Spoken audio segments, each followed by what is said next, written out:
Hello student, कैसे हैं आप सब लोग। उम्मीद करती हूँ सब अच्छे होंगे और स्वस्थ होंगे। मैं Meena Rana ICT virtual class में आपका स्वागत करती हूँ। स्टूडेंट्स, हम पढ़ रहे हैं क्लास 11 की मैथ्स और यहाँ हम अरेंजमेंट क्लास ले रहे हैं। तो हम मैथ्स पढ़ेंगे इस चैप्टर इस क्लास में। तो यहाँ प्रीवियस लेक्चर में बेटा हमने मैथ्स में सेट थ्योरी पढ़ रहे थे। यूनिवर्सल सेट की हमने बात की थी और यूनिवर्सल सेट के बारे में आपने पढ़ा था। आज हम वेन डायग्राम और साथ में ऑपरेशन सेट्स के ऑपरेशन आप कैसे करते हैं, कौन कौन से आपके ऑपरेशंस होते हैं, उनके बारे में पढ़ेंगे। चलिए, तो वेन डायग्राम क्या है इसको समझ लेते हैं। लेट्स सपोज आपके पास कोई यूनिवर्सल सेट है U और इस यूनिवर्सल सेट में बेटा आपके पास 1 से लेके और 10 तक एलिमेंट है। ठीक है, और ये आपके 10 तक इसमें एलिमेंट है। ओके, सपोज ए आपके पास कोई सेट है और इस ए सेट में आपके पास 2, 4, 6, 8 और 10 एलिमेंट है। तो इसका वेन डायग्राम आप कैसे बनाएंगे? तो आइए, वेन डायग्राम के लिए आप यूनिवर्सल सेट, क्योंकि बड़ा सेट होता है तो इस तरह से आप यूनिवर्सल सेट को लिखेंगे और इसी यूनिवर्सल सेट के अंदर आपका एक सेट है ए। कहीं भी आप बना सकते हैं इस सेट को। चलिए, तो ये इसके अंदर ये आपका U सेट है, ये आपका यूनिवर्सल सेट है U और ये आपका A सेट है। अब इस यूनिवर्सल सेट के अंदर सभी एलिमेंट आएंगे जो सेट ए में भी होंगे। हमने यूनिवर्सल सेट पढ़ा था ना प्रीवियस लेक्चर में। तो ए सेट में कौन कौन से एलिमेंट हैं? 2 है, 4 है, 6 है, 8 है और 10 है। और बाकी बचे एलिमेंट इधर हैं 1, 3, 5, 7 और 9। तो ये इस यूनिवर्सल सेट और इस सेट का क्या है? वेन डायग्राम है। इस तरह से वेन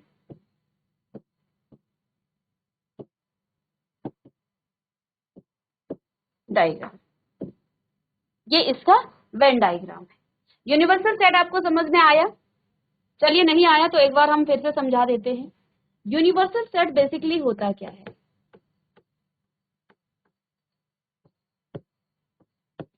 हम एक सेट ले लेते हैं। यूनिवर्सल सेट वो सबसे बड़ा सेट होता है। आपके पास ए सेट है और बेटा ए सेट में आपके 1, 2, 1, 3, 5, 7 एलिमेंट है। ठीक है, दूसरा सेट है बेटा आपके पास बी। सीधे एग्जांपल से समझेंगे, बाकी डेफिनेशन आपको लिखा दी थी।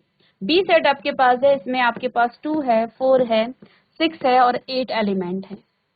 लेट सपोज आपके पास सी भी कोई सेट है और इसमें 2, 3, 5 और 7 एलिमेंट है। इन सभी सेट के लिए आपके पास एक यूनिवर्सल सेट होगा। एक यूनिवर्सल सेट होगा इन सभी सेट के लिए U आपके पास, और जिसमें ये सभी एलिमेंट्स आएंगे, सभी अवयव आएंगे सेट A के। अब आप देख पा रहे हैं कि जो आपके सेट A के एलिमेंट हैं ये क्या है? 1 से लेके 7 तक है। ठीक है, बी सेट में देखिए ये आपके कहीं ना कहीं ये ऑड नंबर का सेट है जो कि 10 से छोटे हैं। सभी नहीं कह सकते हैं, एक और लेंगे तो सभी आपका यहाँ पर आ जाएगा। 5 के बाद आपका 7, फिर आपका 9 आएगा। तो चलिए, इसमें एक और ले सकते हैं आप, 7 लीजिए, फिर 9 लीजिए। तो ये 10 से कम के सभी ऑड नंबर हैं। इधर आपके 10 से कम के आपके सब क्या हैं? सबके सब इवन नंबर हैं और ये आपके प्राइम नंबर हैं। ठीक है, अगर इन सभी सेट के लिए हम यूनिवर्सल सेट की बात करें तो 1, 2, 3, 4, 5, 6, 7, 8, 9, 10। इसकी मैं बात करूं, आप इसे यूनिवर्सल सेट कैसे कहेंगे? आप कैसे कह सकते हैं कि ये इन सबका यूनिवर्सल सेट है? आपने देखा 1 एलिमेंट इसमें U में है, 3 भी है इसमें, 5 भी इसमें है, 7 भी इसमें है और 9 भी इसमें है। तो A के लिए यूनिवर्सल सेट हो गया। बी के लिए 2 इसमें है, हाँ इसमें भी है, 4 इसमें है, इसमें भी है, 6 इसमें भी है, 8 इसमें भी है, तो बी के लिए भी ये यूनिवर्सल सेट हो गया। सी का 2 यहाँ है, 3 यहाँ है, 5 है, 7 है, तो इन सभी सेट का ये यूनिवर्सल सेट हो गया क्योंकि सभी एलिमेंट यू में है। ठीक है, किसी एक पर्टिकुलर सेट के लिए भी ये यूनिवर्सल है। और अगर हम सबकी बात करें इन सब के लिए, अगर ऐसा होता बेटा यहाँ पर, अगर यहाँ पर ऐसा हो जाता, हम यहाँ पर लिखते 11 भी, तब ये सी के लिए ये यूनिवर्सल सेट नहीं होता। क्यों? क्योंकि यहाँ पर एक एक्स्ट्रा एलिमेंट है जो कि आपका 11 है। आप जानते हैं कि इसमें यू में तो आपके, अब आप कहेंगे इसमें भी तो एक्स्ट्रा एलिमेंट है मैम, आपने यहाँ भी तो लिख दिया 10, तो इन किसी में भी नहीं है। यूनिवर्सल सेट बड़ा सेट होता है जिसमें अधिक एलिमेंट आते हैं, ज्यादा एलिमेंट आएंगे उसमें ज्यादा आ सकते हैं, लेकिन जिसकी हम बात कर रहे हैं ना कि ए सेट के लिए ये यूनिवर्सल सेट है, इसमें जो है उतने ही एलिमेंट हों और जितने एलिमेंट हों यू में हो, ऐसा होना चाहिए। तो यहाँ पर आपका 10 से 20 तक हो सकता है, उससे कोई दिक्कत नहीं है। जैसे हम बात करें रियल नंबर जो है आपका यूनिवर्सल सेट है किसका? रेशनल नंबर का। हम इंटीजर का यूनिवर्सल सेट है आपका रेशनल नंबर। हम बात करते हैं नेचुरल नंबर का, नेचुरल नंबर के लिए होल नंबर क्या है? एक यूनिवर्सल सेट है, क्योंकि होल नंबर में सभी नेचुरल नंबर आते हैं और साथ में एक एक्स्ट्रा जीरो भी आता है। हम बात कर रहे हैं जो आपके रेशनल नंबर हैं, रेशनल नंबर जेड का क्या है? यूनिवर्सल सेट है, क्योंकि इसमें सभी रेशनल इंटीजर आते हैं, तो ये तो आपका यूनिवर्सल सेट हो गया। हम यहाँ बात कर रहे थे वेन डायग्राम को आप कैसे दिखाते हैं, तो यूनिवर्सल सेट आपका एक बड़ा होगा जिसको आप इस तरह से स्क्वायर के तरह जो है डायग्राम में आप इस तरह से दिखाएंगे। और इस पूरे यू सेट में बेटा आपका, इस यू में आपके 1 से लेके 10 तक सभी एलिमेंट हैं। इस यू के अंदर ही एक छोटा सेट बना है ए, जिसमें आपके इवन नंबर हैं 2 से लेके 10 तक, तो ये आपके इसी सेट का क्या है? एक सबसेट इसे कह सकते हैं। ठीक है, तो ये आपका वेन डायग्राम आप इस तरह से दिखाएंगे, इसको आप नोट कीजिए। अब यहाँ तो आपके पास जो है एक सेट है, ठीक है, तो आपने इस तरह से लिखा। लेट सपोज आपके पास 2 सेट हों या 3 सेट हों, ये तो आपका एग्जाम्पल 1 हो गया।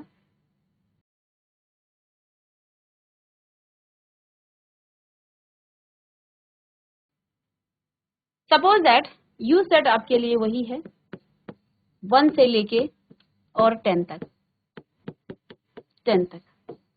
ठीक है। और ए सेट आपने कहा 2 है, 4 है, 6 है और 8 है, ठीक है। सपोज बी सेट भी आपके पास है और इसमें आपके 4 और 6 एलिमेंट है बेटा, तो इसको आप कैसे वेन डायग्राम में दिखाएंगे? इसको वेन डायग्राम में आप कैसे दिखाएंगे? चलिए, तो आपके पास सबसे पहले तो एक यूनिवर्सल सेट है यू। इस यूनिवर्सल सेट के बाद बेटा आपके पास एक दूसरा सेट है ए, और देखिए ए में जो एलिमेंट हैं वो बी में भी हैं, तो इसका मतलब आप यहाँ पर इस ए के अंदर ही एक बी भी बना सकते हैं। तो अब ये तो आपका यू हो गया, ये पूरा जो स्क्वायर में लिखा है ये यू है, यूनिवर्सल सेट है। ए में, बी में देखिए 4 है और 6 है, ये बी है आपका। और इसमें देखिए कितने हैं? 2, 4 तो हम अंदर लिख चुके हैं, और 8 ये आपका ए सेट है। और अब क्या बच गया आपके पास? 1, 3, 5, 7, 9 और 10 भी इसमें है। तो अब आप देख पा रहे हैं एक यूनिवर्सल सेट है, इसके अंदर एक और सेट है ए के अंदर भी आपका बी है, ठीक है। तो यहां से आप क्या कह सकते हैं कि B is the subset of A and A is the subset of U। कहने का अर्थ ये है कि किसी भी सेट का यूनिवर्सल सेट वो उसका सुपर सेट होगा, उसका सुपरसेट। तो यहाँ से हम क्या कह सकते हैं कि U is the superset of A, that means ये इसका सबसेट है। A is the subset of U। तो आप समझ गए आप वेन डायग्राम क्या होता है। आगे आते हैं हम ऑपरेशन ऑन सेट्स। चलिए नेक्स्ट, ये हमारी हो गई। चलिए अब लिखिएगा नेक्स्ट, ऑपरेशन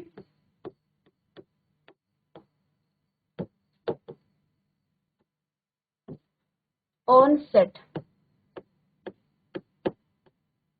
सेट्स में आप कैसे ऑपरेशन करते हैं। सेट्स में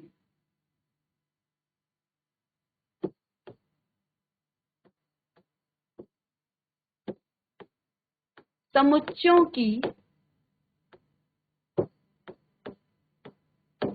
संक्रियाएं, समुच्चयों की संक्रियाएं। सेट्स में आप कौन कौन से ऑपरेशन करते हैं ये हम यहाँ पर पढ़ेंगे। हेडिंग डालिएगा ऑपरेशंस ऑन सेट्स।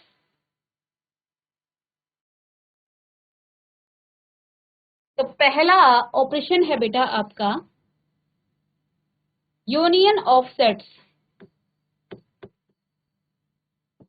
यूनियन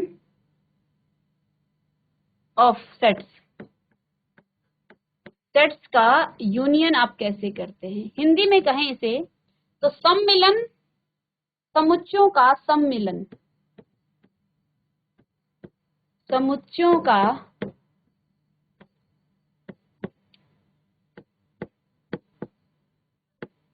सम्मिलन, सम्मिलन। अब किसी डेफिनेशन को लिखने के बजाय हम सीधे एग्जाम्पल से लेते हैं। फॉर एग्जाम्पल ए आपके पास एक सेट है। सबसे पहली बात कि यूनियन को अगर आपके पास यदि हम लिखें यहां पर if A and B are two sets then union of A and B are A और बी के यूनियन को हम इस तरह से, सॉरी बी है यहाँ पर, ये बी है आपका, ये इस तरह से हम इसे डिनोट करेंगे ए यूनियन बी, इस तरह से लिखा जाए। लेट्स सपोज आपके पास दो सेट्स हैं, then union of A and B, A और बी आपके पास दो सेट हैं। यदि हमारे पास दो समुच्चय ए और बी हैं तो इन दोनों का सम्मिलन क्या होगा, इसको आप सबसे पहले तो इस तरह से डिनोट करते हैं ए यूनियन बी। अब एक एग्जाम्पल ले लेते हैं। फॉर एग्जाम्पल अब यूनियन कैसे निकाला जाता है, तो ए आपके पास एक सेट है, इसमें 1 2 3 आपके पास एलिमेंट हैं और बी आपके पास कोई दूसरा सेट है, इसमें एलिमेंट है आपके पास 3 4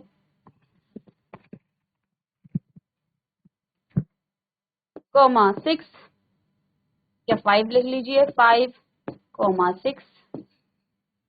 ये दो आपके पास सेट हैं। अब आपको बेटा निकालना है क्या, ए यूनियन बी।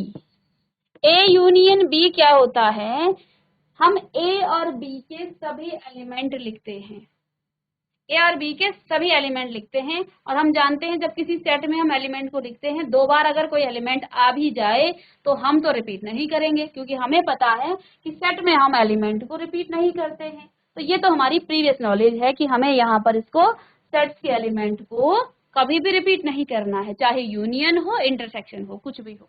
तो देखिए 1 से स्टार्ट करेंगे, फिर 2 देखिए, फिर आपके पास 3 है और अगेन देखिए सेट बी में भी 3 है, तो रिपीट नहीं करना है, 4 लिखेंगे और 5 लिखेंगे, दैट सिंपल। ये आपका यूनियन है और किसी डेफिनेशन की हमें आवश्यकता नहीं है। ये सभी एलिमेंट जो ए और बी में आते हैं सारे एलिमेंट यूनियन में आ जाते हैं, ठीक है। तो यहाँ पर ए और बी का यूनियन ये हो गया, ठीक है। चलिए इसे नोट कीजिएगा आप। अब बात आती है इसमें, हम सेट्स को दो तरीके से लिखते हैं। ये तो बात आ गई, आपने रोस्टर फॉर्म में लिख लिया, ए यूनियन बी को आपने रोस्टर फॉर्म में लिख लिया। अब यदि आपको बात कही जाए कि आप इसे सेट बिल्डर फॉर्म में लिखिएगा, तो आप कैसे लिखेंगे? इसी बात को हम सेट बिल्डर फॉर्म में लिखेंगे, यूनियन की बात को सेट बिल्डर फॉर्म में लिखेंगे। आप चाहें तो एक दो एग्जांपल्स करके फिर हम इसको आगे, चलिए एग्जांपल फिर कर लेंगे। तो ए यूनियन बी के यहाँ पर आपके पास क्या था? ए यूनियन बी आपके पास क्या आया था? 1, 2, 3, 4, 5। तो हमें इसको सेट बिल्डर फॉर्म में लिखना है।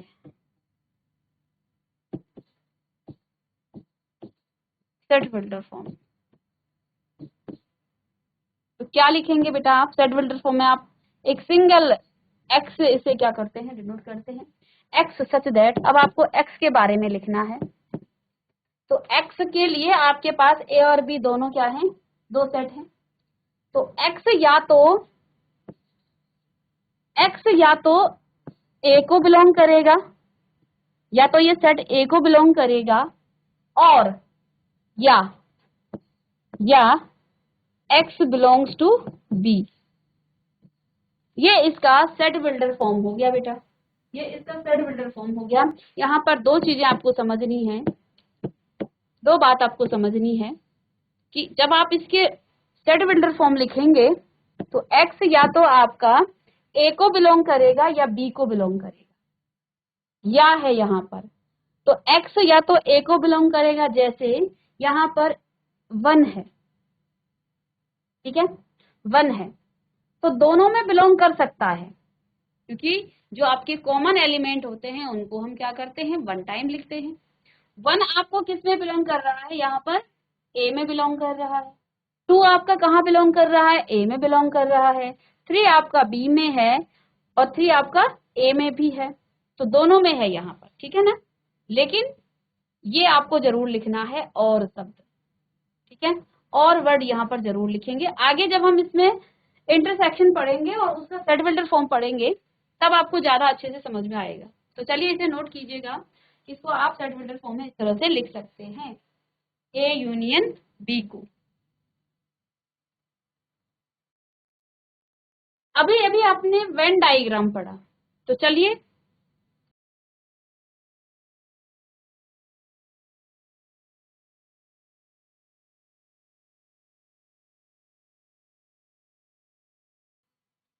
When diagram of A union B.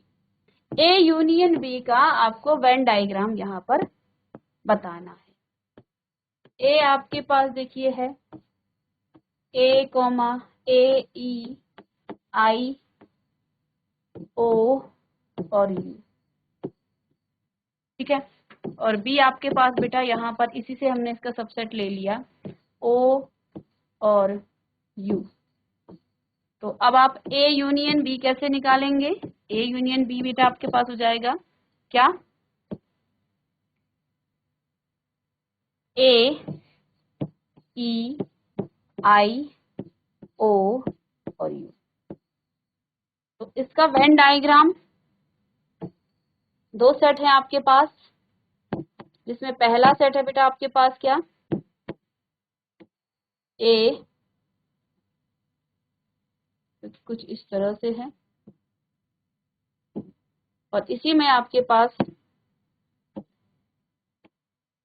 दूसरा सेट है बी।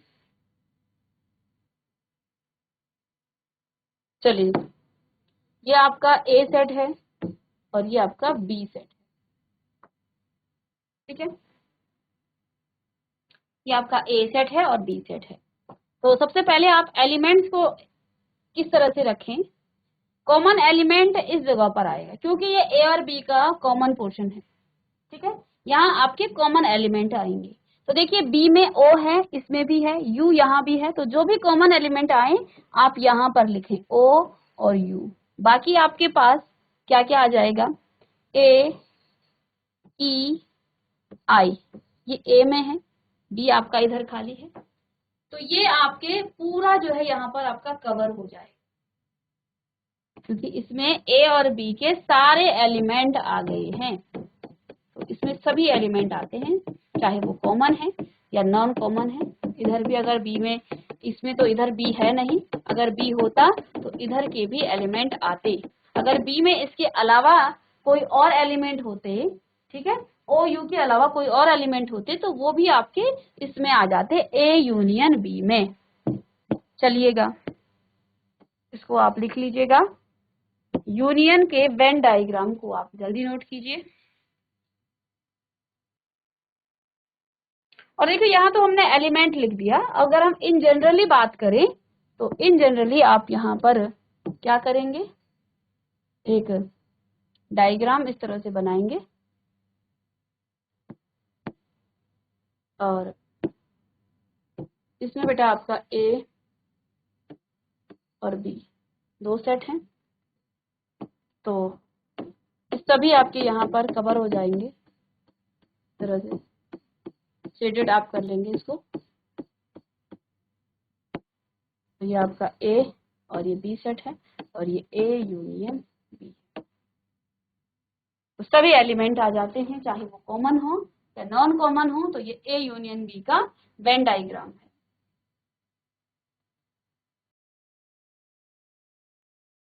अब ए यूनियन बी के कुछ नियम हैं, कुछ प्रॉपर्टीज हैं, इनको हम यहाँ पर पढ़ेंगे।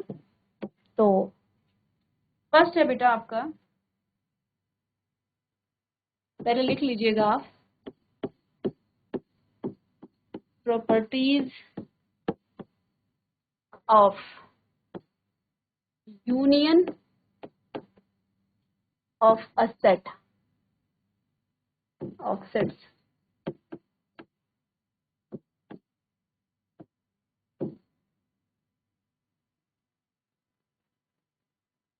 Properties of union of sets A union B करके लिखेंगे। और पहली प्रॉपर्टी है बेटा कॉम्यूटेटिव प्रॉपर्टी।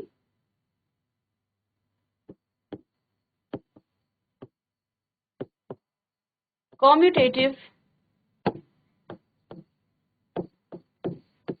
प्रॉपर्टी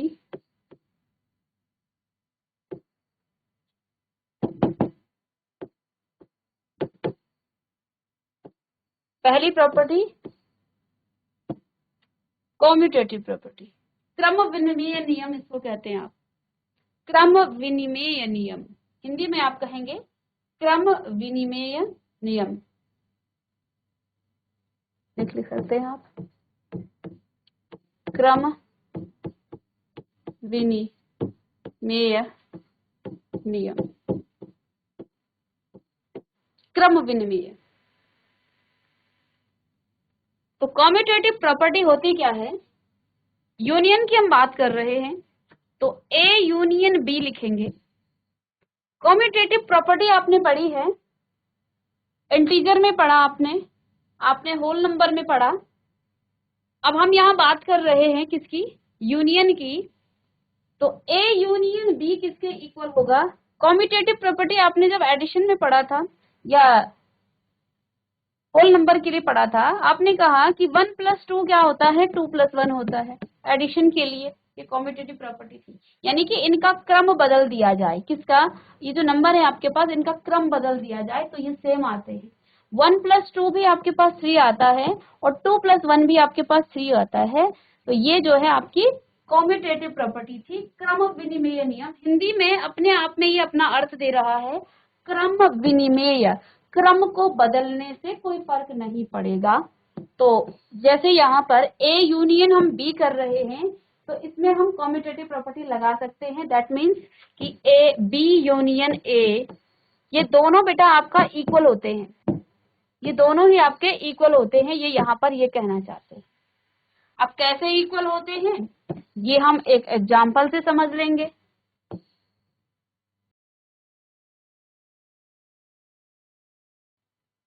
चलिए एक छोटा सा उदाहरण लेते हैं। उदाहरण आपके पास है, ए सेट हम बहुत छोटा लेंगे, ए और बी ले लेते हैं, ठीक है। और बी सेट बेटा आपके पास क्या है, बी और सी है सपोज। तो A यूनियन B आप निकालेंगे बेटा जब, तो क्या आ जाएगा, A आएगा और B आएगा, कॉमन है लेकिन रिपीट नहीं करेंगे, और C आएगा। और सपोज आप B यूनियन A करें तब भी आपके पास क्या आएगा, A आएगा, क्रम से ही लिखेंगे, B आएगा और C आएगा। तो कहने का मतलब ये है A यूनियन B क्या हो गया है, B यूनियन A हो गया है। तो ये तो हमने प्रूव कर दिया एक छोटे उदाहरण से। नेक्स्ट क्लास में हम फिर इसको और बड़े उदाहरणों से समझाएंगे। तो ये तो बहुत इजी था। तो जब हम क्या करते, दो नंबर को ऐड करते हैं तो उनका सम सेम आता है। ऐसे ही यूनियन में भी होता है, क्योंकि हम कॉमन एलिमेंट ही लेते हैं, कॉमन जो आपके अवयव हैं उनको ही लेते हैं। तो इसमें सभी आएंगे ए और बी के। बस जो आपके रिपीट हो रहे हैं, रिपीटेड एलिमेंट्स को हम एलिमिनेट कर देते हैं, उसको जोड़ देते हैं। एक बार लिखेंगे और दूसरी बार आप छोड़ देंगे। तो यही है आपका प्रॉपर्टी, पहली कॉम्यूटेटिव प्रॉपर्टी। आगे की प्रॉपर्टीज हम नेक्स्ट क्लास में डिस्कस करेंगे। मिलते हैं नेक्स्ट लेक्चर में, तब तक के लिए थैंक यू।